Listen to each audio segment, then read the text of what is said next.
Sa gilid ng isang tahimik na baryo, sa pagitan ng malalawak na palayan at matandang punong balete, nakatayo ang isang lumang bahay na yari sa kahoy at pawid.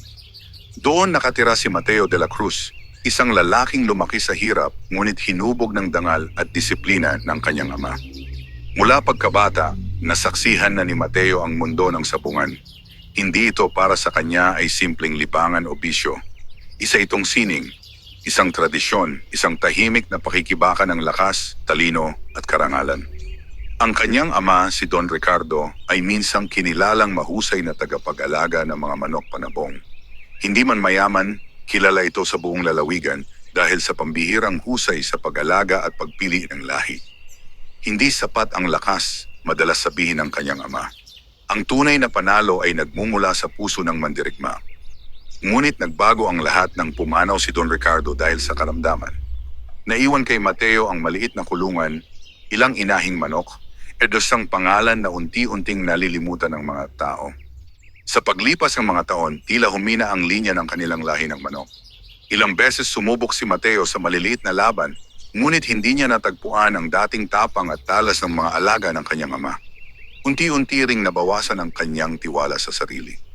Isang gabi, habang pinagmamasdan niya ang mga bituin sa likod bahay, napansin niya ang kakaibang kilos ng isa sa mga inahing manok. Ito'y tahimik ngunit tila may dinaramdam. Kinabukasan, nakakita siya ng isang itlog na naiiba ang anyo, mas malaki, mas makintab, at may bahagyang gininto ang bahid ang balat. Hindi niya ito pinansin noong una. Inisip niyang marahil ay bunga lamang iyon ng mabuting pagkain o klima. Ngunit habang lumilipas ang mga araw, may kakaibang pakiramdam na bumabalot sa kanya tuwing tinitingnan niya ang itlog. Sa ika-21 araw napisa ang itlog. Mula sa manipis na basag, sumilip ang isang sisiw na may balahibong tila may halong tansong kislap. Ang mga mata nito'y matingkad at matalim, tila may malalim na pag-unawa sa mundo sa kabila ng pagiging bagong silang. Hindi ito gaya ng ibang sisiw. Pinangalanan niya itong Kidlat. Habang lumalaki si Kidlat, mas lalo nitong pinatunayan na hindi ito pangkaraniwan. Sa murang edad pa lamang, kakaiba na ang tindig nito, mataas ang leeg, matikas ang hakbang, at hindi madaling matinag. Kapag may ibang sisiw na sumusubok mang-agaw ng pagkain, hindi ito umaatras. Ngunit hindi rin ito basta-basta sumusugot. Tila sinusukat muna nito ang kalaban bago kumilos. Napansin din ni Mateo na tuwing sumisikat ang araw, ang balahibo ni Kidlat ay tila nagliliwanag sa ilalim ng sikat. Hindi ito simpleng anino ng liwanag. May kakaibang kislap na parang may buhay. Isang hapon habang naglilinis si Mateo ng kulungan, may dumating na matandang lalaking hindi niya kilala. Maputi ang buhok, matalim ang tingin at nakasuot ng simpleng damit na tila naglakbay ng malayo. Sa iyo ba ang manok na may gintong balahibo? Tanong nito. Bahagyang nagtaka si Mateo. Wala po akong manok na ginto ang balahibo. Ngumiti ang matanda. Hindi mo pa nakikita ng buo. Itinuro niya si Kidlat na noon ay nakatayo sa lilim ng punong mangga. Nang tumama ang sinag ng araw sa balahibo nito, muling lumitaw ang kakaibang kinang. Napatahimik si Mateo. Alagaan mo siyang mabuti, sabi ng matanda. Hindi siya basta panabong. Siya'y bunga ng isang lumang pangako. Anong pangako? Agad na tanong ni Mateo.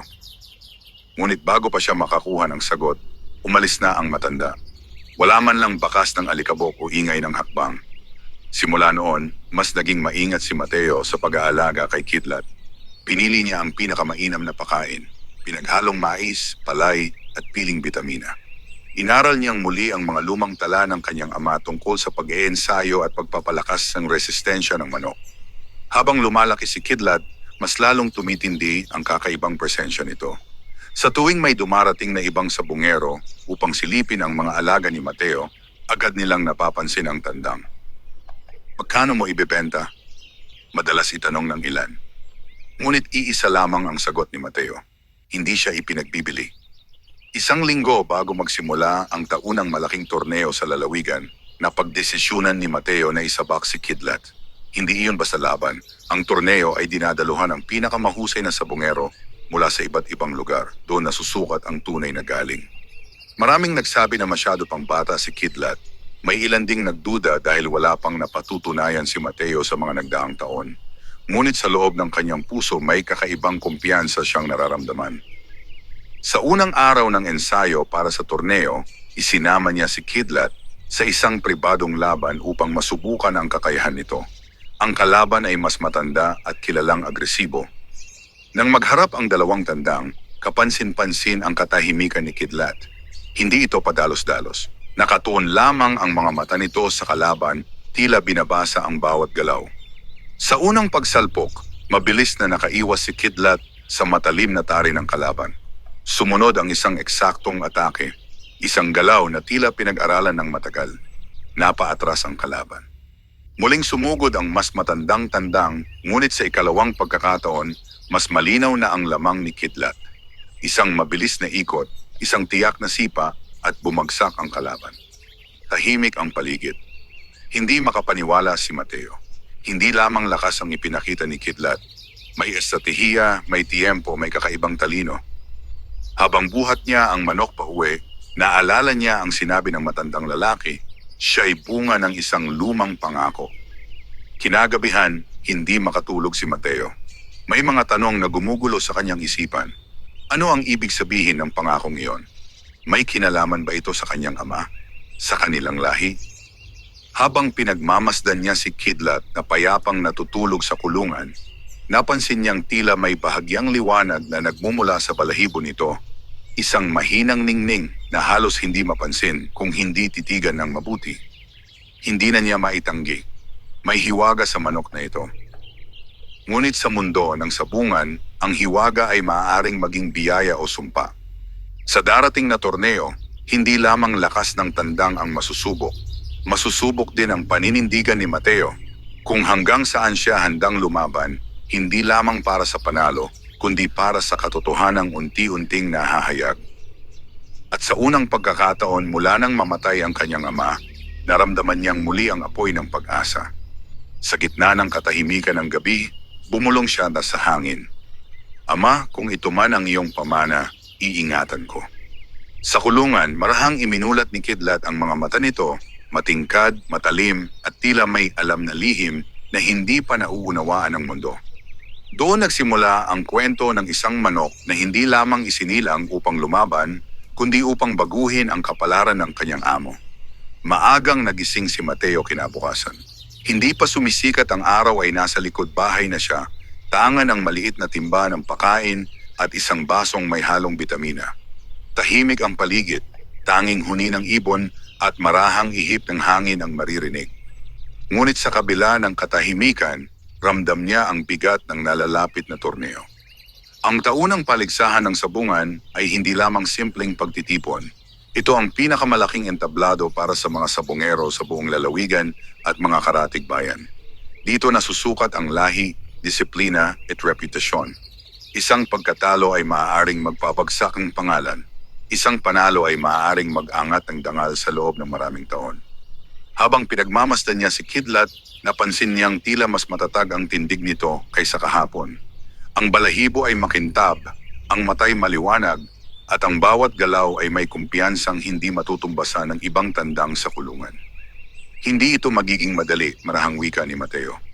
Sa kabilang bahagi ng lalawigan, may isang pangalan na madalas banggitin tuwing nalalapit ang torneo, si Don Artemio Villarreal. Kilala siya bilang isa sa pinakamayaman at pinakamatagal ng sabungero sa rehiyon. Ang kanyang mga manok ay galing sa imported na lahi, sinanay ng eksperto, at may reputasyong halos hindi matalo. Ang pangunahing alaga ni Don Artemio sa taong yon ay isang tandang na tinawag nilang bagwis ng dilim. Maitim ang balahibo, matangkad ang tindig, at may mahabang kasaysayan ng sunod-sunod na panalo. Sa tuwing ito'y isinasalang, halos tiyak na ang resulta. Walang makakatapat sa bagwis ng dilim, madalas ipagiyabang ng kanyang mga tauhan. Nakarating kay Mateo ang balitang iyon ilang araw bago ang torneo. Hindi niya maiwasang makaramdam ng kaba. Wala siyang marangyang kulungan. Wala siyang mamahaling bitamina o imported na pagkain. Ang meron lamang siya ay ang mga natutunan niya sa kanyang ama at ang kakaibang presensyang taglay ni Kidlat. Isang hapon, dinala niya si Kidlat sa isang bakanting lote sa gilid ng baryo upang magsagawa ng masinsinang ensayo. Maingat niyang pinakawalan ang tandang at pinaharap sa isang mas malakas na sparring partner, isang tandang na kilala sa pagiging agresibo. Sa unang galaw pa lamang napansin ni Mateo ang pagbabago kay Kidlat. Mas kontrolado ito. Hindi ito nagpapadala sa bugso ng emosyon ng kalaban.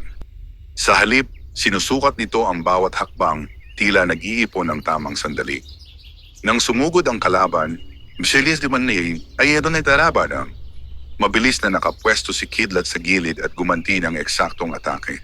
Hindi ito basta lakas, may estratehiya ang bawat kilos. Matapos ang ilang minuto, malinaw ang resulta. Muling nagwagi si Kidlat. Napaupo si Mateo sa damuhan. Hindi na ito simpleng swerte.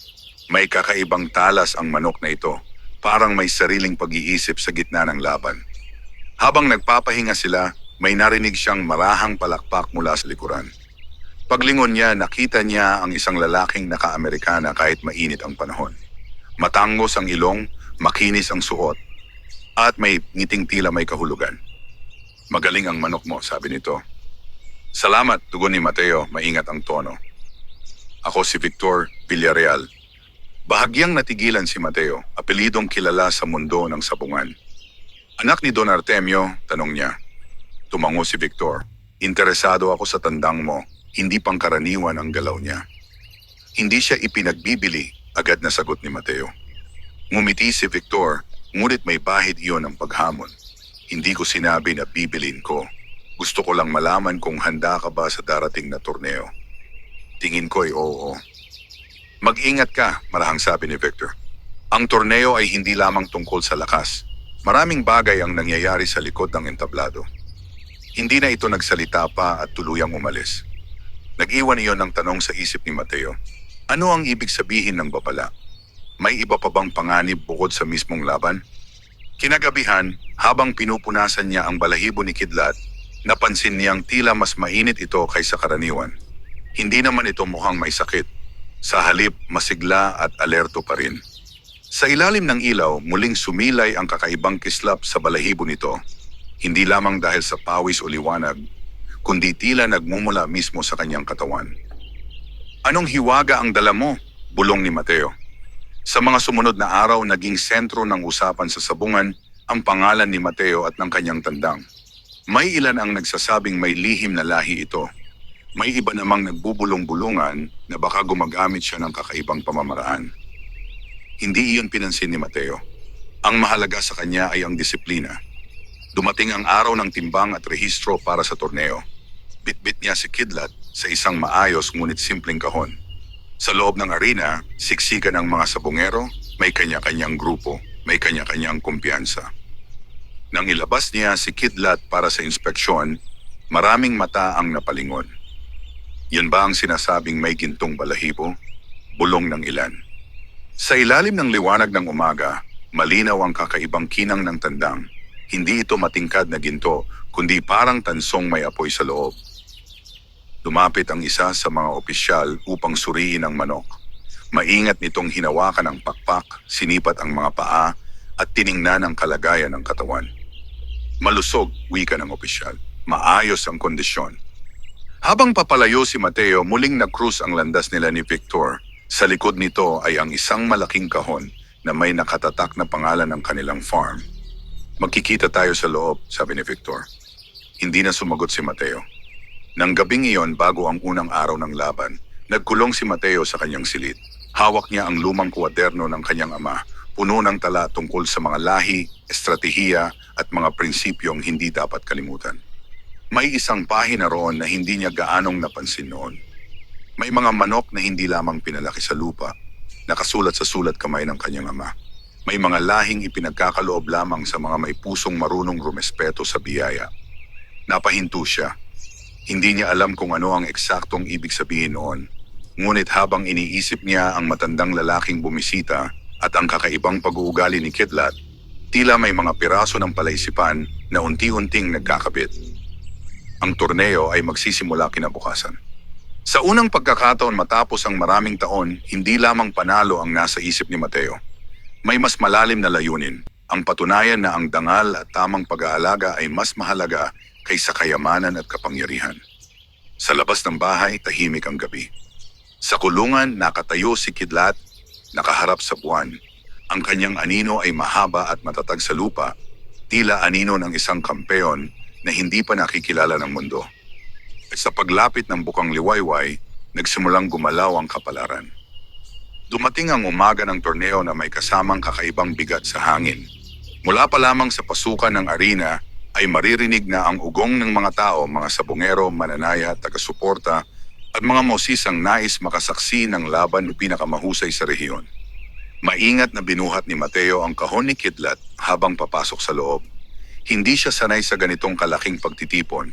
Matagal na ring hindi nasasangkot ang kanyang pangalan sa mga usaping may kinalaman sa kampeonato. Ngunit sa pagkakataong iyon, hindi siya umatras. Sa gitna ng arena, tila isang entablado ang sabungan, pabilog, maliwanag at nakatuon ang lahat ng mataron. Isa-isa nang tinatawag ang mga kalahok para sa unang round. Mateo de la Cruz. Bahagyang humigpit ang kanyang hawak sa kahon. Tahimik niyang inilabas si Kidlat. Sa kabilang panig, inilabas din ang kalaban ang kanilang tandang. Isang malapad ang dibdib at halatang sanay sa laban. Bulungan ang mga tao sa paligid. Karamihan ay hindi pa nakikita nang malapitan si Kidlat. Nang ilapag ni Mateo ang kanyang manok sa lupa, tila nag-iba ang ihip ng hangin. Ang balahibo ni Kidlat ay kumislap sa ilalim ng maliwanag na sikat ng araw. Hindi iyon marangyang ningning, kundi isang marubdob at mainit na kinang na tila nagmumula sa loob. Maganda ang tindig, narinig niyang sabi ng isang matandang mananaya sa likuran. Nagsimula ang laban. Sa unang sandali, kapwa nag-ikot ang dalawang tandang, tila sinusukat ang isa't isa. Hindi agad sumugod si Kidlat. Nanatili itong matatag, bahagyang nakayuko ang ulo, nakatutok ang mga mata sa bawat galaw ng kalaban. Biglang sumugod ang kalaban, mabilis at agresibo. Isang matalim na atake ang dumaan sa hangin. Ngunit nakaiwas si Kidlat. Sa isang iglap, gumanti ito ng eksaktong galaw. Isang sipa na may tiyempo at lakas. Napaatras ang kalaban, ngunit muling bumawi. Ilang sandali pang nagpalitan ng atake ang dalawa, tila sayaw ng dalawang mandirigma na kapwa ayaw magpatalo. Sa gitna ng laban, napansin ni Mateo ang kakaibang pagbabago sa mata ni Kidlat. Mas tumalim ang tingin nito, tila mas malinaw ang bawat kilos ng kalaban sa kanyang paningin. Isang maling hakbang lamang ang hinintay nito.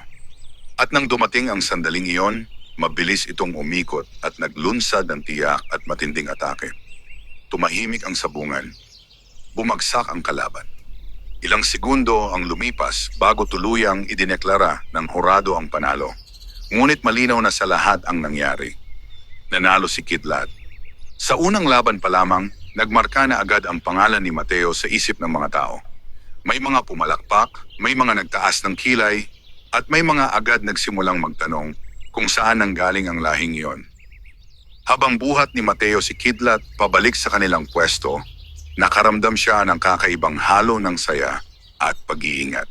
Ang unang panalo ay mahalaga, ngunit ito rin ang simula ng mas mahigpit na pagmamasid ng iba. Hindi nagtagal, lumapit si Victor Villarreal. Magaling, maikli nitong sabi. Hindi siya natataranta. Sinanay ko siya ng maayos, tugon ni Mateo. Hindi lang iyon, sagot ni Victor habang nakatitig kay Kidlat. May iba pa. Hindi na nagpatuloy ang usapan. Sa sumunod na laban, mas mahirap ang kalaban. Isang tandang na kilala sa mabilis na pag-atake at halos hindi napapagod. Maraming nagsabi na dito masusubok ang tibay ni Kidlat. Sa unang sagupaan pa lamang, naging mas agresibo ang kalaban. Ilang beses nitong tinangkang sakali ng galaw ni Kidlat, pilit na inilalagay sa alanganin ang kanyang posisyon. Sa pagkakataong iyon, bahagyang nasugatan si Kidlat sa pakpak. Napahigpit ang kamao ni Mateo, ngunit hindi siya nagpakita ng takot. Sa halip na magmadali, mas naging maingat ang tandang. Umiwas, naghintay, at muling naghahanap ng tiempo. Tila may kakayahan itong magbasa ng ritmo ng laban, parang alam kung kailan dapat umatake at kailan dapat umatras. Isang mabilis na pagtalon, isang tiyak na galaw. Muli, natapos ang laban sa pabor kay Kidlat. Ngunit sa pagkakataong iyon, hindi lamang panalo ang nakuha nila. Nakita ng lahat na kahit masugatan, hindi ito nawawala ng pokus. May tibay itong hindi basta pisikal. Pagkatapos ng ikalawang laban, dinala ni Mateo si Kidlat sa isang tahimik na sulok upang linisin ang sugat. Habang marahang pinupunasan ang pakpak, napansin niyang tila mas mabilis maghilom ang gasgas kaysa karaniwan. Hindi iyon normal. Sa gilid ng kanyang paningin, nakita niyang may isang lalaking nakamasid sa kanila. Ang matandang unang bumisita sa kanya ilang linggo ang nakalipas. Muli itong nakatayo sa lilim, tahimik ngunit tila may layuning obserbahan. Lumapit si Mateo. Kayo po, wika niya. Ano ba talaga ang ibig sabihin ng sinabi ninyo noon? Tumingin ang matanda kay Kidlat. Ang lahi niya ay matagal nang nawawala sa paningin ng tao. Ano pong lahi? Isang lahing pinaniniwala ang pinangalagaan ng mga sinaunang tagapagtanggol ng lupaing ito. Hindi para sa sugal, hindi para sa kayabangan, kundi para sa balanse. Napatitig si Mateo. Hindi ko po kayo naiintindihan. Maiintindihan mo, sagot ng matanda, kapag dumating ang laban na hindi lamang lakas ang kalaban mo. Pagkatapos sabihin iyon, muli itong naglaho sa gitna ng maraming tao. Sa pagtatapos ng araw, malinaw ang talaan. 2 panalo si Kidlat. Pasok sila sa susunod na yugto ng torneo. Ngunit sa kabilang dako ng arena, nakatayo si Don Artemio Villarreal kasama ang kanyang mga tauhan. Tahimik lamang itong nakamasid, ngunit bakas sa mukha ang seryosong pag-iisip. Hindi karaniwang tandang, wika nito. Sa kanyang tabi, naroon ang bagwis ng dilim. Malamlam ang mata ngunit puno ng tapang. Sa darating na mga laban, mas titindi ang hamon.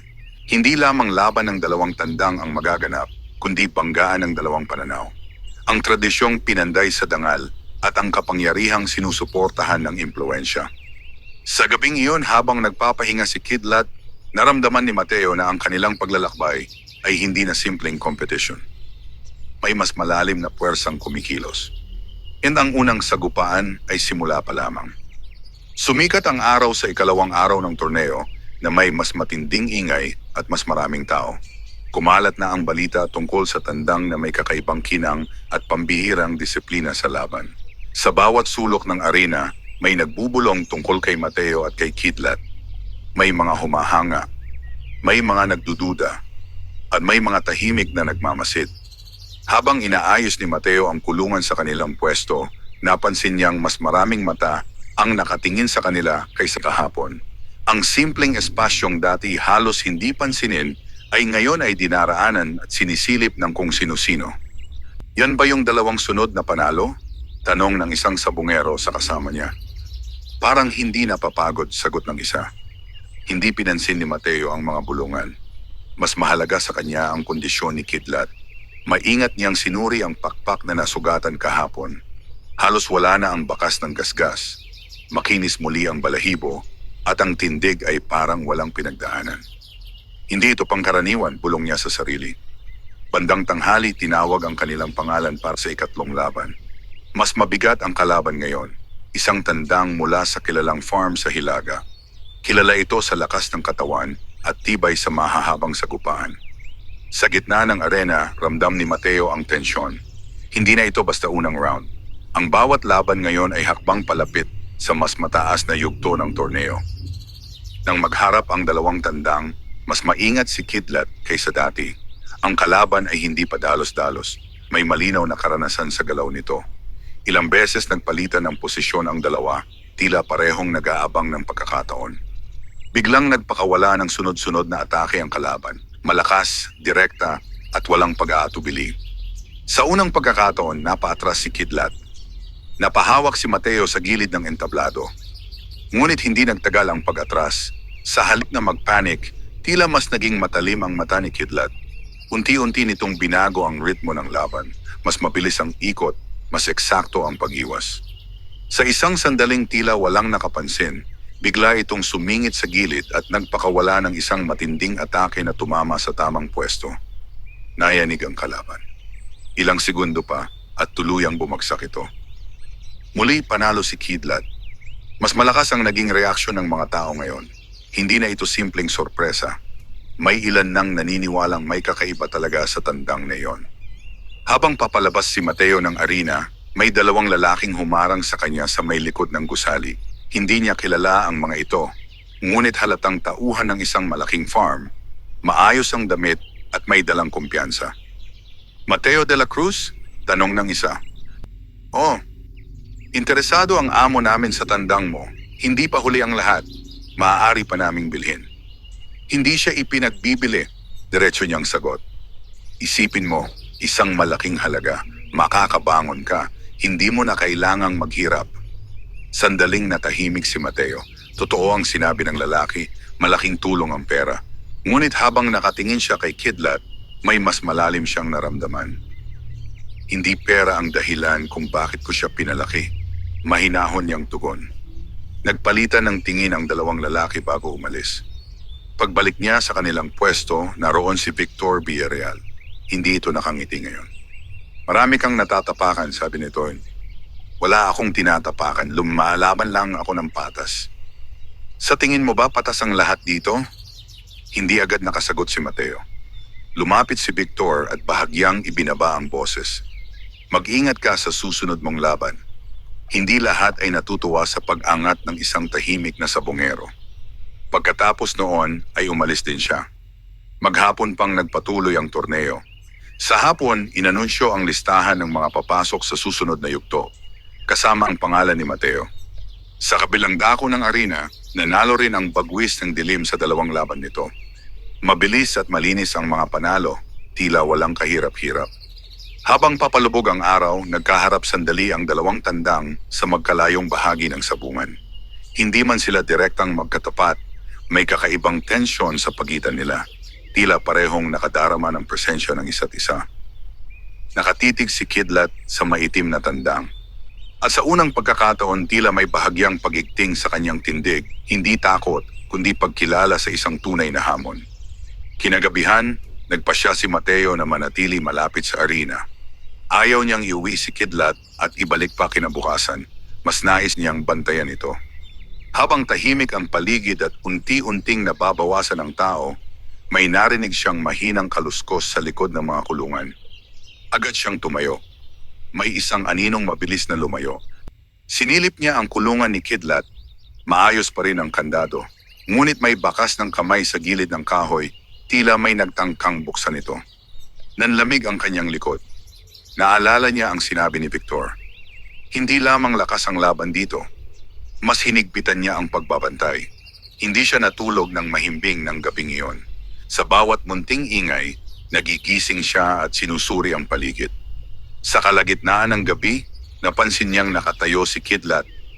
Hindi natutulog. Nakaharap ito sa madilim na bahagi ng likod ng gusali, tila may nararamdamang presensya. Tahimik ang paligid, ngunit may kakaibang tensyon sa hangin. Lumapit si Mateo at marahang hinaplos ang balahibo ng tandang. Hindi kita pababayaan, bulong niya. Sa sandaling iyon, tila bahagyang kumislap ang balahibo ni Kidlat, isang mahinang liwanag na agad ding nawala. Sa kabilang panig ng arena, sa loob ng mas malaking kulungan, tahimik na nakaupo si Don Artemio. Sa harap niya ay ang bagwis ng dilim. Kung magkatapat kayo, wika niya sa kanyang tandang, siguraduhin mong walang pagdududa ang magiging resulta. Ngunit sa kaibuturan ng kanyang isip, may bahid ng pag-aalinlangan. Hindi niya maipaliwanag, ngunit may pakiramdam siyang ang tandang ni Mateo ay hindi basta produkto ng mahusay na pag-aalaga. May kung anong mas malalim. At habang papalapit ang mas mabibigat na laban, unti-unting lumilinaw na ang torneo ay hindi na lamang simpleng paligsahan. May mga bulong sa likod ng entablado. May mga matang nakamasid sa dilim. At may hiwagang dahan-dahang naghahanda na magpakita ng tunay na anyo. Sa pagsikat ng araw kinabukasan, isang bagong yugto ang magsisimula. Mas mabigat, mas mapanganib, at mas malapit sa katotohanan. Ang ikatlong araw ng torneo ay nagsimula sa mas mabigat na himig. Hindi na ito basta seleksyon ng kalahok. Ito na ang yugto kung saan ang mga natitira ay yaong may tunay na kakayahan. Ang bawat laban ay maaaring maging huling hakbang ng isang sabongero. Maagang dumating si Mateo sa arena. Magdamag siyang nagbantay at kahit may pagod ang kanyang mga mata, buo ang kanyang pag-iingat. Hindi na niya inaalis sa isip ang bakas ng kamay na nakita niya sa kulungan ni Kidlat. Tahimik niyang binuksan ang kahon. Lumabas si Kidlat na tila walang bahid ng pagod. Ang tindig nito ay mas matatag kaysa mga nakaraang araw. Ang balahibo ay makintab at sa ilalim ng sikat ng umaga, bahagyang sumasalamin ang tansong kinang. Sa listahan ng laban para sa araw na iyon, napansin ni Mateo ang pangalan ng kanilang makakatapat. Isang kilalang sabungero mula sa timog, si Esteban Rojas, may-ari ng tandang na tinaguriang Apoy ng Silangan. Kilala ang Apoy ng Silangan sa matinding agresyon. Hindi ito nag-aabang, sumusugod ito ng walang takot, tila may layuning tapusin agad ang laban. Maraming tandang ang nabigla at natalo dahil sa biglaang puwersa nito. Isang maling hakbang lang, bulong ng isang mananaya habang binabasa ang listahan at tapos na ang laban. Nang tawagin ang kanilang pangalan, ramdam ni Mateo ang bahagyang pagigting sa kanyang dibdib. Hindi takot, kundi pag-asam sa tunay na pagsubok. Sa gitna ng arena, magkatapat ang dalawang tandang. Ang Apoy ng Silangan ay may matingkad na pulang balahibo at matipunong pangangatawan. Nakayuko ito, handang sumugod anumang sandali. Si Kidlat naman ay tahimik. Hindi ito gumagalaw ng walang dahilan. Nakatuon ang mata, sinusukat ang distansya. Sa hudyat ng simula, agad sumugod ang Apoy ng Silangan. Mabilis, malakas at walang pag-aatubili. Unang salpok pa lamang ay mabigat na. Napaatras si Kidlat ng ilang hakbang at narinig ni Mateo ang kolektibong paghinga ng mga nanonood. Muling sumugod ang kalaban, mas agresibo, mas determinado. Ngunit sa halip na direktang sumagot, umikot si Kidlat sa gilid. Hindi ito nagpapadala sa bilis ng kalaban. Tila may hinahanap itong tamang sandali. Sa ikatlong pagsugod ng Apoy ng Silangan, nagbago ang ritmo. Biglang bumagal ang galaw nito, isang iglap lamang ngunit sapat. Doon kumilos si Kidlat. Isang mabilis na pagtalon, isang eksaktong pag-ikot, isang matinding atake sa tamang pwesto. Napahinto ang kalaban. Ngunit hindi pa tapos, sumubok pa itong bumangon at lumaban, pilit na ibinabalik ang init ng kanyang pangalan. Sa puntong iyon, apasakin ko sa mga kumain tututungunan, napansin ni Mateo ang kakaibang bagay. Ang mga mata ni Kidlat ay tila mas maliwanag. Hindi iyon basta refleksyon ng araw, parang may apoy sa loob na kumikilos kasabay ng kanyang paghinga. Sa huling sagupaan, tila sabay na gumalaw ang dalawang tandang, ngunit mas malinaw ang direksyon ni Kidlat. Isang tiyak na galaw. At tuluyang bumagsak ang Apoy ng Silangan. Sandaling katahimikan ang bumalot sa arena bago sumabog ang reaksyon ng mga tao. Hindi na ito basta panalo. Isa itong malinaw na pahayag. Tatlong sunod na laban, lahat panalo. Sa gilid ng arena, seryoso ang mukha ni Esteban Rojas habang kinukuha ang kanyang tandang. Lumapit siya kay Mateo. Malinis ang laban, sabi niya. Bihira akong makakita ng ganyang disiplina. Salamat, magalang na sagot ni Mateo. Tandaan mo, dagdag ni Esteban, kapag masyadong maliwanag ang bituin, mas maraming gustong patayin ang liwanag nito. Hindi na ito nagtagal pa. Pagbalik ni Mateo sa kanilang pwesto, napansin niyang mas tahimik ang paligid. Hindi na puro bulong at duda ang naririnig niya, may halong paggalang at pag-iingat na sa mga tingin ng ibang sabunghero. Ngunit sa kabilang bahagi ng arena, nakatayo si Don Artemio kasama si Victor. Malakas, maikling wika ni Don Artemio. Hindi lamang malakas, sagot ni Victor. Parang may sariling isip. Nanatiling tahimik ang matanda, ngunit halatang may malalim siyang iniisip. Sa hapon, inanunsyo ang mga papasok sa semifinal round. 4 na lamang ang natitira. Kasama roon ang pangalan ni Mateo. Kasama rin ang bagwis ng dilim. Sa pagitan ng mga laban, muling nagpakita ang matandang unang bumisita kay Mateo. Tahimik itong lumapit habang pinapahinga ni Mateo si Kidlat. Malapit na, sabi nito. Sa ano? Tanong ni Mateo. Sa laban na magpapakita ng tunay na dahilan kung bakit siya isinilang. Hindi ko pa rin naiintindihan ang sinasabi ninyo. Tumingin ang matanda sa arena. Ang bawat lahi ay may pinagmulan. Ang tandang mo ay hindi basta bunga ng pagkakataon. May dugo siyang nagmula sa mga panahong ang sabungan ay hindi lamang para sa panalo, kundi para sa pagprotekta ng dangal ng mga tao. Protektahan laban kanino? Ngunit muli hindi sumagot ng tuwiran ang matanda. Kapag nagtagpo ang dalawang puwersa, wika nito, doon masusubok kung alin ang may pusong dalisay. Pagkatapos ay naglakad ito palayo. Sa pagsapit ng gabi, mas mahigpit ang pagbabantay sa paligid. May mga gwardya na sa likod ng mga kulungan, ngunit hindi pa rin kampante si Mateo. Habang nakaupo siya sa tabi ni Kidlat, napansin niyang tila may bahagyang init na nagmumula sa katawan ng tandang. Hindi iyon lagnat, sa halip, parang enerhiyang nakaipon. Sa malayo naririnig ang mahinang usapan ng mga sabongero tungkol sa posibleng pagtapat sa semifinal. Kung magtatagpo sina Kidlat at Bagwis ng dilim sa huling laban, magiging isa itong sagupaan na maaalala ng lahat. Ngunit bago pa man dumating ang final, dalitanin, may isang laban pang kailangang lampasan. At sa likod ng katahimikan ng gabi, may mga matang patuloy na nakamasid. Ang susunod na araw ay magiging pagsubok, hindi lamang ng lakas, kundi ng katapatan sa sarili.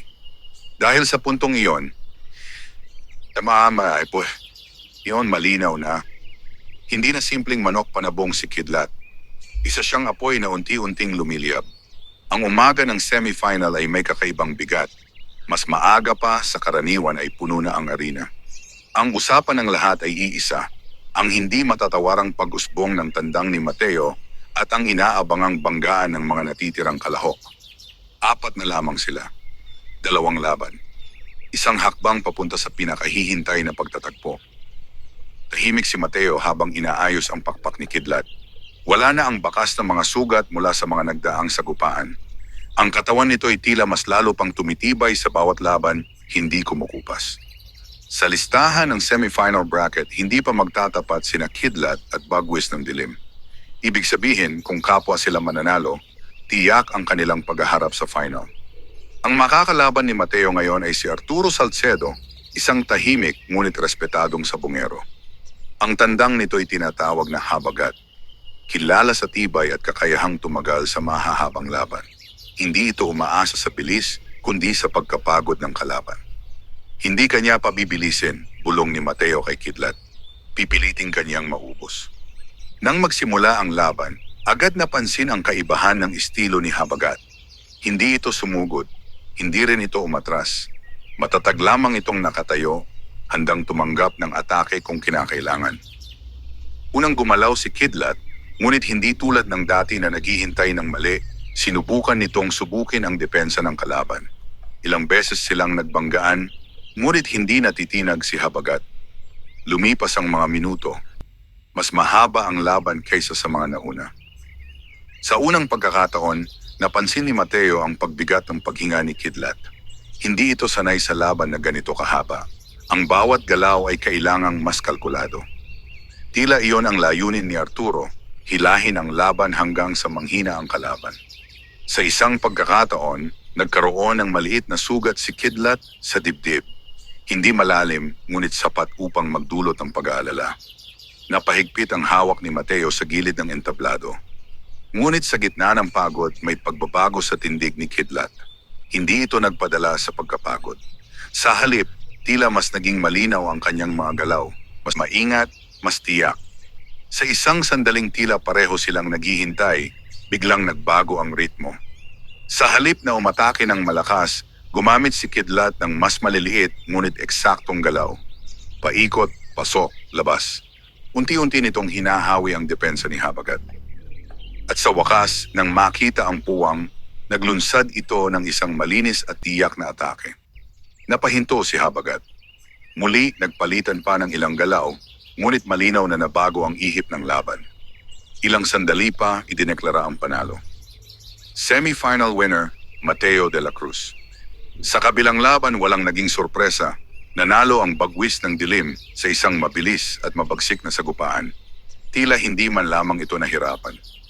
Kaya't sa hapon na iyon, opisyal ng inanunsyo ang magtatapat sa final. Kidlat laban sa Bagwis ng dilim. Isang simpleng pangalan laban sa isang matagal ng dinastiya.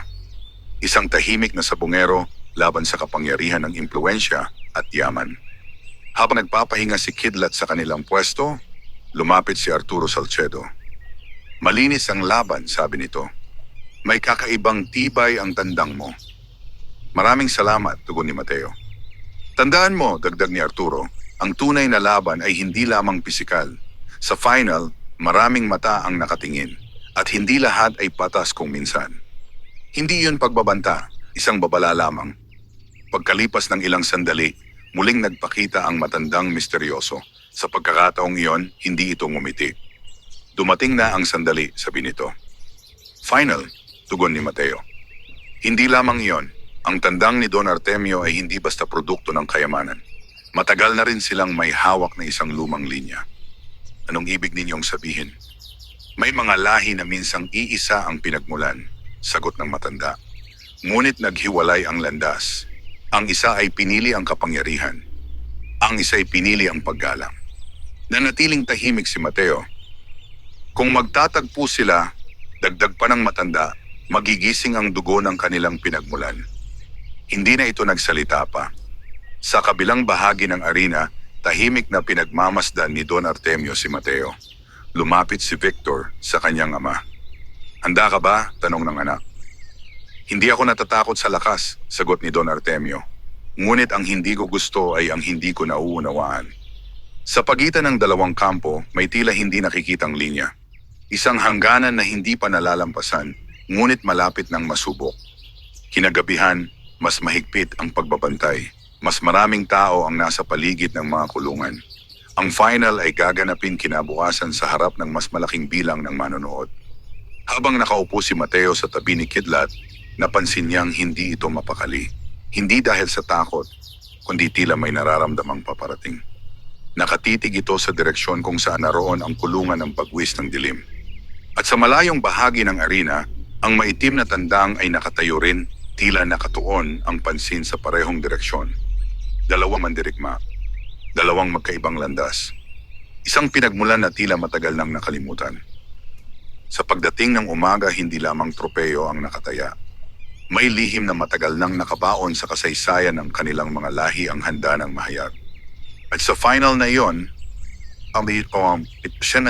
magtatagpo ang nakaraan at kasalukuyan. Ang umaga ng final ay tila mas maliwanag kaysa karaniwan, ngunit sa kabila ng sikat ng araw ay may bigat na nakasabit sa hangin. Maaga pa lamang ay puno na ang arena. Dumagsa ang mga manonood mula sa iba't ibang lugar. Dala ang kani-kanilang paniniwala, pusta at pag-asa. Sa gitna ng lahat, tahimik si Mateo. Hindi siya sumasama sa usapan. Hindi siya tumitingin sa dami ng tao. Ang buong pansin niya ay nakatuon kay Kidlat. Maingat niyang hinaplos ang balahibo nito. Makintab, maayos, at tila mas buo ang tindig kaysa sa mga nagdaang araw. Walang bakas ng pagod sa kanyang mga mata. Sa halip, may lalim ang titig, parang may inaabang ang sandali na matagal nang nakatakda. Sa kabilang panig ng arena, naroon si Don Artemio at si Victor. Ang bagwis ng dilim ay nakatayo ng tuwid. Ang maitim na balahibo ay tila sumisipsip ng liwanag sa paligid. May kakaibang katahimikan sa presensya nito. Hindi padalos-dalos, hindi magaspang. Isang bihasang mandirigma na alam ang kanyang lakas. Nang tawagin ang kanilang mga pangalan, tumahimik ang buong arena. Final match. Mateo de la Cruz at Kidlat. Don Artemio Villarreal, abagwis ng dilim. Magkatapat silang naglakad papunta sa gitna. Sa ilang hakbang na iyon, tila nawala ang ingay ng mundo. Ang bawat galaw ay mabagal sa pakiramdam, ang bawat paghinga ay malinaw. Nang ilapag ang dalawang tandang sa lupa, nagkatitigan ang mga ito. May sandaling tila nagkaroon ng pagkilala. Hindi galit, hindi takot, kundi isang tahimik na pag-unawa na laban na ito ay higit pa sa tropeyo. Sa hudyat ng simula, hindi agad sumugod ang alinman sa dalawa. Umiikot sila sa isa't isa, sinusukat ang distansya, binabasa ang galaw. Unang gumalaw ang bagwis ng dilim, isang mabilis at malinis na atake na halos hindi makita ng mata. Nakatama ito sa balikat ni Kidlat. Napasinghap ang mga tao. Ngunit hindi umatras si Kidlat. Sa halip, tila mas naging matalim ang kanyang kilos. Gumanti ito ng isang eksaktong sipa na tumama sa tagiliran ng kalaban. Nagpalitan ng sunod-sunod na galaw ang dalawa. Wala ni isa ang malinaw na nangingibabaw. Mas mabilis ang laban kaysa sa mga nauna. Mas kalkulado, mas mabigat. Sa isang iglap, sabay silang tumalon at nagbanggaan sa ere. Ang tunog ng paglapag nila sa lupa ay tila nagmarka ng simula ng mas matinding yugto. Napansin ni Mateo ang kakaibang pagbabago kay Kidlat. Ang tansong kinang sa balahibo nito ay tila mas malinaw, mas buhay. Ang bawat galaw ay hindi lamang pisikal, may dalang lalim na tila nagmumula sa loob. Sa kabilang panig, ang bagwis ng dilim ay hindi rin nagpapahuli. Ang itim nitong balahibo ay tila mas naging makintab at ang matay nagningning sa ilalim ng araw. May sandaling nagharap sila ng malapitan, halos hindi gumagalaw, tila nagbabasa ng intensyon. Pagkatapos biglang sumabog ang sagupaan. Isang serye ng mabilis at eksaktong atake ang naganap. May tama si Kidlat, may tama rin ang bagwis ng dilim. Walang malinaw na lamang. Unti-unting naramdaman ni Mateo ang kaba. Hindi ito tulad ng mga naunang laban kung saan malinaw ang pag-angat ni Kidlat. Sa pagkakataong ito, pantay ang laban. Sa isang pagkakataon, nagkamali ng tiempo si Kidlat at bahagyang nadulas. Mabilis na sinamantala iyon ng bagwis ng dilim at nakapagtamo ng tama sa dibdib. Nag-ingay ang arena. Ngunit sa halip na bumagsak, tila may nagbago kay Kidlat. Sa mismong sandaling iyon, naramdaman ni Mateo ang kakaibang init sa hangin. Ang balahibo ni Kidlat ay tila bahagyang nagningning, hindi maliwanag na liwanag, kundi isang malalim na kislap na parang apoy na pinipigilan. Tumayo itong muli, mas tuwid, mas matatag. Sa kabilang dako, tila napansin din iyon ng bagwis ng dilim. Bahagya itong umatras, hindi sa takot, kundi sa pag-aayos ng panibagong diskarte. Nag-ikot muli ang dalawa. Ang buong arena ay nakatayo na, walang gustong kumurap. Sa isang sandaling tila walang gumagalaw, sabay silang sumugod. Ngunit sa pagkakataong ito, mas malinaw ang kilos ni Kidlat. Hindi ito basta sumagot sa atake, tila nabasa nito ang eksaktong direksyon ng galaw ng kalaban. Isang mabilis na pagliko, isang tiyak na atake sa tamang sandali. Tumama. Napahinto ang bagwis ng dilim. Sinubukan itong bumawi, ngunit halatang nabago ang balanse. Isa pang eksaktong galaw mula kay Kidlat at tuluyang bumagsak ang maitim na tandang. Tumahimik ang arena sa loob ng ilang segundo. Pagkatapos, unti-unting umalingaungaw ang ingay ng mga tao. Hindi sigaw ng pagkagulat, kundi hiyaw ng pagkilala. Ilang sandali pa, opisyal nang idineklara ang resulta. Kampeon, Kidlat. Nakatayo si Mateo, tila hindi agad makapaniwala. Hindi siya sumigaw, hindi siya tumalon sa tuwa. Sa halip, marahan niyang binuhat si Kidlat at hinaplos ang balahibo nito. Sa kabilang panig, tahimik na lumapit si Don Artemio. Wala itong galit sa mukha, may lalim lamang ang tingin. Karapat dapat, wika nito. Nagkatinginan sila ni Mateo. Ang lahi niya, dagdag ng matanda, ay hindi basta ordinaryo. Hindi na nagpatuloy ang usapan. Sa gilid ng arena, muling nagpakita ang misteryosong matanda. Ngayon ay may bahagyang ngiti ito. Nagtagpo na ang dalawang landas, sabi niya kay Mateo. Ano ang ibig sabihin nito? Tanong ni Mateo. Hindi pa dito nagtatapos ang kwento. Ang tagumpay ay simula pa lamang. Habang papalubog ang araw, nakataas ang tropeo sa kamay ni Mateo. Ngunit sa kanyang puso, alam niyang may mas malalim na dahilan kung bakit nagwagi si Kidlat. Hindi lamang ito dahil sa husay. Hindi lamang ito dahil sa pagsasanay. May hiwagang unti-unti nang nagbubukas. At sa gabing iyon, habang tahimik ang arena matapos ang kasiyahan, may pakiramdam si Mateo na ang panalo ay nagising sa isang puwersang matagal nang natutulog. Isang hiwagang hindi pa lubos na nahahayag. Hindi agad umalis si Mateo sa arena matapos ang pagdiriwang. Habang unti-unting nauubos ang mga tao at kumakalma ang paligid, nanatili siyang nakaupo sa isang tahimik na sulok, hawak si Kidlat sa kanyang kandungan. Ang tropeo ay nasa tabi lamang, ngunit hindi iyon ang laman ng kanyang isipan. May mga tanong na hindi sinagot ng panalo. Lumapit si Victor Villarreal, wala na ang dating pagmamataas sa kanyang tindig. Sa halip, may bakas ng pagninilay. Malinis ang laban, sabi niya. Walang daya, walang bahid. Ganoon din ang nais ko, sagot ni Mateo. Sandaling natahimik si Victor bago nagsalita muli. Alam mo ba kung saan nagsimula ang linya ng bagwis ng dilim? Umiling si Mateo. May kwento ang aming pamilya, patuloy ni Victor. Noong kabataan pa ng aking ama, may isang sabungero na kilala sa kakaibang lahi ng manok. Hindi ito nagbebenta, hindi ito nagpaparami para sa negosyo. Ang sabi, Pinili lamang niya kung kanino mapupunta ang itlog ng kanyang pinakamahusay na tandang. Tumingin si Victor kay Kidlat. Isang itlog raw ang nawala noon, hindi natagpuan, at makalipas ang ilang taon, unti-unting nag-iba ang kalidad ng lahi ng aming farm. Naramdaman ni Mateo ang pagbigat ng kanyang dibdib. Ang ama ko, marahang niyang sabi, ay hindi rin nagbebenta ng mga piling itlog. May mga panahon na tinatanggihan niya kahit malaking halaga. Nagtagpo ang kanilang mga mata. Isang posibilidad ang unti-unting nabubuo. Bago pa man sila makapagsalita pa, lumapit ang misteryosong matanda. Sa pagkakataong ito, hindi na siya tila multong naglalaho. Malinaw ang kanyang presensya sa ilalim ng ilaw ng arena. Panahon na upang malaman mo ang totoo, sabi nito kay Mateo. Tahimik na nakinig si Victor, hindi umaalis. Maraming taon na ang nakalipas, panimula ng matanda.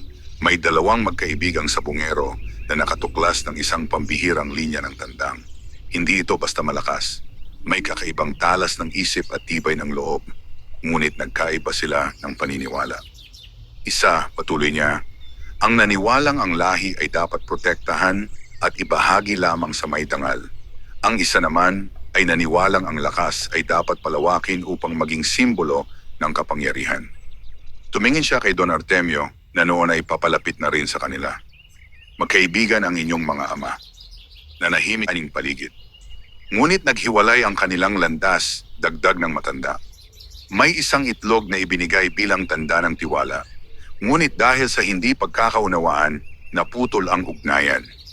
Naramdaman ni Mateo ang bigat ng kwento. Ang itlog na iyon, sabi ng matanda, ang naging simula ng linyang inalagaan ng iyong ama. Ang linyang pinili ang paggalang kaysa kayabangan. Napatingin si Don Artemio sa lupa. Akala ko'y nawawala na ang dugong iyon, marahan niyang wika. Ngunit malinaw na hindi. Tahimik si Mateo habang hinahaplos ang balahibo ni Kidlat. Ang tansong kinang nito ay tila mas malinaw sa ilalim ng ilaw ng gabi. Hindi sumpa ang dala niya, sabi ng matanda. Hindi rin ito simpleng hiwaga, siya'y paalala. Paalala ng ano? Tanong ni Mateo. Na ang tunay na lakas ay hindi nasusukat sa dami ng panalo, kundi sa paraan ng paghawak sa kapangyarihan. Lumipas ang ilang sandali ng katahimikan. Sa unang pagkakataon, lumapit si Don Artemio kay Mateo nang walang bakas ng kompetisyon. Maraming taon na ang nakalipas, sabi niya, hinayaan kong manaig ang pagnanais na mangibabaw. Nakalimutan ko ang dahilan kung bakit ako unang pumasok sa sabungan. Hindi sumagot si Mateo. Ang panalo mo ngayon, dagdag ni Don Artemio, ay hindi lamang laban sa akin. Isa itong paalala. Sa malayo, tuluyan ng nagdilim ang arena, iilang ilaw na lamang ang nakasindi. Hindi dito nagtatapos ang kwento, sabi ng matanda kay Mateo.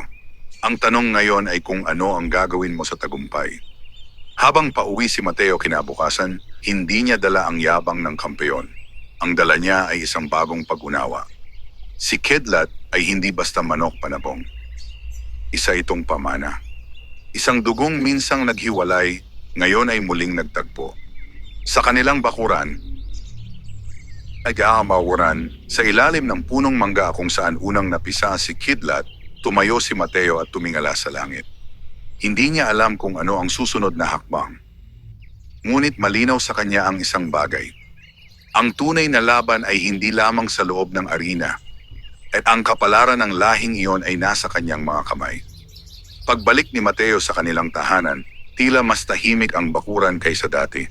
Nasa parehong lugar pa rin ang kulungan, ang punong mangga, at ang mga inahing manok na payapang naghahanap ng pagkain sa lupa. Ngunit sa kanyang loob, alam niyang may nagbago na. Hindi na siya ang sabungerong pilit bumabangon mula sa anino ng nakaraan. Isa na siyang kampeon. Ngunit higit pa roon, isa siyang tagapagmana ng isang lihim na dugong minsang naghiwalay at ngayoy muling nagtagpo. Maingat niyang inilagay si Kidlat sa mas maluwag na kulungan. Hindi niya ito itinuring na tropeo o simpleng panabong. Sa halip, mas lalo niya itong inalagaan, mas maingat sa pagkain, mas masinop sa pahinga at mas tahimik sa pagninilay. Hindi nagtagal, kumalat ang balita sa buong lalawigan. Dumami ang mga gustong bumisita. May mga nag-alok ng malaking halaga kapalit ng itlog o sisiw mula sa lahi ni Kidlat. May mga nagsabing handa silang makipagsosyo. Ngunit sa bawat alok, iisa ang sagot ni Mateo. Hindi ito negosyo. Hindi niya tinanggihan ang lahat. Sa halip, pinili niya ang kakaunti, mga sabongherong kilala sa maayos na pagtrato sa kanilang mga alaga. Hindi niya ipinagbili ang dugo ng lahi, ibinahagi niya ito bilang tiwala. Isang umaga, dumating si Victor sa kanilang bahay. Hindi ito dala ang kumpiyansa ng anak ng isang makapangyarihang sabongero. Sa halip, may dala itong kahon. Isang paanyaya, sabi niya. Sa loob ng kahon ay isang maliit na sisidlan na may itlog, itim ang bahid ngunit may bahagyang tansong guhit. Bagong lahi mula sa bagwis ng dilim, paliwanag ni Victor. Nais ng ama ko na ang dalawang linya ay hindi na muling maghiwalay sa galit o kompetisyon. Tahimik na tinanggap iyon ni Mateo. Hindi natin mababago ang nakaraan, dagdag ni Victor, pero maaari nating baguhin ang susunod na kabanata. Sa mga sumunod na linggo, naging mas malinaw kay Mateo ang kanyang layunin. Hindi na lamang siya magpapalaki ng manok para sa torneo. Nais niyang ituro ang disiplina at paggalang sa mas batang henerasyon ng mga sabonghero. Minsan, habang tinuturuan niya ang ilang kabataan kung paano mag-alaga ng maayos, hindi lamang pakain kundi tamang pahinga at tamang pagtrato, napansin niya ang kakaibang reaksyon ni Kidlat. Ang tandang ay hindi na kasing agresibo tulad noong panahon ng torneo. Mas mahinahon ito, mas kalmado. Tila nagampanan na nito ang unang bahagi ng kanyang tungkulin. Isang gabi, muling nagpakita ang misteryosong matanda sa ilalim ng punong mangga. Natapos na ang unang yugto, sabi nito. Hindi ko pa rin lubos na nauunawaan kung bakit ako ang pinili, tugon ni Mateo. Hindi ka pinili dahil sa lakas, sagot ng matanda. Pinili ka dahil sa paraan ng paghawak mo sa panalo. Tumingin si Mateo kay Kidlat na noon ay nakatayo sa tabi ng kulungan. May darating pang mga pagsubok, patuloy ng matanda. Kapag nalaman ng iba ang tunay na pinagmulan ng lahi, may mga magnanais na angkinin ito. Handa akong ipagtanggol ito, mariing sabi ni Mateo. Ngumiti ang matanda. Ang pinakamahirap ipagtanggol ay hindi ang manok, kundi ang prinsipyo. Pagkasabi noon ay muli itong naglaho sa dilim. Sa mga sumunod na buwan, nagpatuloy ang tahimik na pagbabago. Ang dating simpleng kulungan ay naging sentro ng pagkatuto. Hindi para sa sugal, kundi para sa tamang pag-aalaga at pag-unawa sa tradisyon. Minsan, nakatayo si Mateo sa tabi ni Kidlat habang pinagmamasdan ang paglubog ng araw. Naalala niya ang unang itlog na may ginintuang bahid, ang unang laban, ang takot, ang pag-asa. Hindi lamang panalo ang natamo niya sa torneo. Natuklasan niya ang mas malalim na kahulugan ng lakas. Sa di kalayuan, narinig niya ang mahinang tilaok ni Kidlat. Malakas ngunit hindi mapanghamon. Isang tilaok na tila nagpapaalala na ang tunay na dangal ay hindi ipinagmamalaki. Ito'y pinangangalagaan. Ngunit sa likod ng katahimikan, may pakiramdam si Mateo na hindi pa tuluyang tapos ang kanilang paglalakbay. May mga matang maaaring nakamasid. May mga bagong hamon na maaaring dumating. At sa paglapit ng bagong taon, isang bagong torneo ang unti-unting inihahanda. Hindi na ito laban para patunayan ang sarili. Ito'y laban upang panindigan ang pamana. Lumipas ang ilang buwan matapos ang makasaysayang final. Ang dating maingay na usapan tungkol sa mahiwagang panalo ay unti-unting naging bahagi na lamang ng alaala ng mga tao. Ngunit sa tahanan ni Mateo, ang epekto ng tagumpay ay patuloy na humuhubog ng bagong direksyon. Hindi na lamang siya kilala bilang kampeyo ng torneo. Kilala na siya bilang tagapag-alaga ng isang pambihirang pamana. Sa ilalim ng punong mangga kung saan unang napisa si Kidlat, nagpasya si Mateo na magtayo ng mas maayos na kulungan. Hindi marangya ngunit matibay at malinis. Doon niya inilagay ang mga piling inahin at ang mga unang sisiw mula sa pinag-isang linya ng dugo, ang lahi ni Kidlat at ang lahi ng bagwis ng dilim. Hindi iyon basta pagpaparami. Bawat itlog ay pinipili. Bawat sisiw ay inaalagaan ng may disiplina. At higit sa lahat, bawat itinuturo niya sa mga kabataang lumalapit sa kanya ay nakabatay sa paggalang, hindi sa pagmamayabang. Isang umaga, habang pinagmamasdan niya ang mga batang sisiw na nagsisimula ng maglakad ng matatag, lumapit si Don Artemio. Hindi na ito dala ang bigat ng kompetisyon. Sa halip, may dala itong pagninilay. Marami akong natutunan sa pagkatalo, wika nito. Hindi nagsalita si Mateo. Tahimik lamang siyang nakinig. Akala ko noon ang tagumpay ay tungkol sa dominasyon, patuloy ng matanda. Ngunit nakita ko kung paano mo hinawakan ang panalo. Hindi ka nagmataas, hindi ka nagbenta ng pangalan. Pinili mong magturo. Saglit na tumingin si Don Artemio kay Kidlat na noon ay nakatayo ng payapa sa lilim. Ang tunay na kampeon, dagdag niya, ay hindi yaong hindi natatalo, kundi yaong marunong magdala ng tagumpay ng may dangal. Isang marahang tango ang tugon ni Mateo. Sa paglipas ng panahon, ang bagong lahi ay unti-unting nakilala. Hindi dahil sa takot na idinudulot nito sa arena, kundi dahil sa kakaibang disiplina at talas ng galaw. Ngunit sa bawat alok na sumasapit, nananatili ang patakaran ni Mateo. Hindi ito para sa sinumang naghahangad lamang ng kapangyarihan. Isang gabi, muling nagpakita ang misteryosong matanda. Ngunit sa pagkakataong ito, hindi ito tila nagbabantay mula sa dilim. Tumayo ito sa ilalim ng liwanag ng buwan. Nagampanan na niya ang unang bahagi ng kanyang layunin. Sabi nito, tinutukoy si Kidlat. Ano ang susunod? Tanong ni Mateo. Ang bawat lahi ay may panahon ng pagsiklab at panahon ng pagpapahinga. Sagot ng matanda. Hindi siya isinilang upang maghari habang buhay sa sabungan. Isinilang siya upang ituwid ang isang lumang pagkakamali. Tahimik si Mateo habang pinagmamasdan ang tandang. Sa mga sumunod na buwan, hindi na muling isinabak ni Mateo si Kidlat sa malalaking torneo. May mga paanyaya, may mga hamon, ngunit mahinahon niya itong tinanggihan. Hindi dahil sa takot, kundi dahil alam niyang hindi na iyon ang layunin. Ang tunay na panalo ay naganap na, ang muling pagsasanib ng dalawang dugong naghiwalay dahil sa pagmamataas. Isang umaga, habang sumisikat ang araw at sumasayaw ang liwanag sa balahibo ni Kidlat, napansin ni Mateo ang kakaibang kapayapaan sa kanyang paligid. Wala na ang bigat ng pagnanais na patunayan ang sarili. Wala na ang pangangailangang mangibabaw. Ang natitira ay pag-unawa. Sa paglipas ng mga taon, ang pangalan ni Kidlat ay naging bahagi ng alamat sa mundo ng sabungan. Ngunit hindi bilang isang tandang na walang katapat, kundi bilang tandang na nagpaalala sa lahat ng tunay na kahulugan ng lakas.